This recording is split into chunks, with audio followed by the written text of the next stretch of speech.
Senator from Oklahoma. President, can I set aside the quorum call? Without objection. Thank you. If anyone here in this chamber is watching the news of late, in the last 24 hours, the FBI scooped up 8 citizens from Tajikistan that were in the United States and arrested them on immigration violations, but they were also suspected terrorists that were in the United States. They were in Philadelphia, they were in Los Angeles, they were in New York City, and there were individuals that had direct connections to terrorism, and they were here because they illegally crossed our southern border and were waved in. This is an issue I've been on this floor at this desk speaking about for 2 years now. The population that's crossing our southern border has dramatically changed in the last 2 years. No longer is just about everyone from the Western Hemisphere.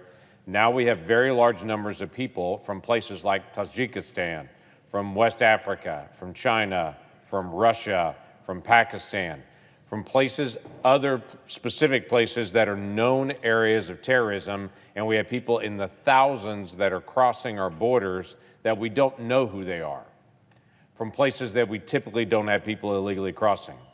This group of individuals are called special interest aliens. That is, they're not on our terror watch list, but we don't know why they're here or how they got here or the process that they came to come to the United States across our southern border illegally is unusual, different, or is directed by a crime organization outside of Mexico. Special interest aliens. Last year we had 70,000 people that fell into the category of special interest alien. This year so far we've had 53,000 people that were special interest aliens. These 8 individuals that were arrested yesterday were part of that group of special interest aliens. Illegally present here, not vetted on our southern border, but released on their own recognizance. And now, with an announcement yesterday from the FBI, a connection to terrorism, specifically ISIS terrorism. In the past several months, FBI has also picked up al-Shabaab terrorists in the United States that had crossed on our southern border, that were listed as special interest aliens, that have now been picked up. We are literally living on borrowed time. This is the issue that I brought up over and over again to this body to say we need to pay attention to this issue of what's happening on our southern border. Now, currently, the administration has put in place a new executive order to try to lower somewhat the number of people that are coming across, but the way they're doing it is by turning around people from the Western Hemisphere, but folks from other areas, like Tajikistan, those folks are still coming through. Some are being detained, but a large number are actually being released on their own recognizance as special interest aliens. We don't have information on a direct tie to terrorism at the time they're at the border, so they're being released. The bill that I brought to this body would have changed the way we did screening dramatically, would have taken all these issues about terrorism from the end of the process and moved it to the beginning, so that we're not releasing people and then trying to figure out if we can chase them.